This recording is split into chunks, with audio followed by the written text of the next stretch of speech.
আমাদের বিএনপির রাজনৈতিক কর্মীদের 462 জন মারা গেছে এর মধ্যে।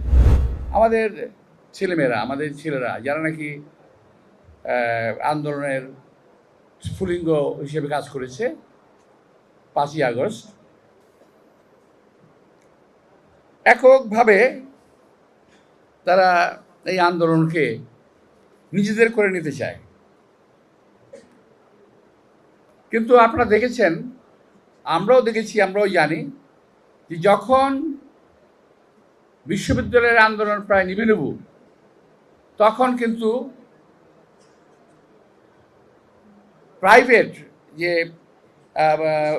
আমাদের বিশ্ববিদ্যালয়গুলো আছে, প্রাইভেট বিশ্ববিদ্যালয়গুলো সামনে এগিয়ে আসে, সাধারণ মানুষ সামনে এগিয়ে আসে, আমরা এগিয়ে যাই।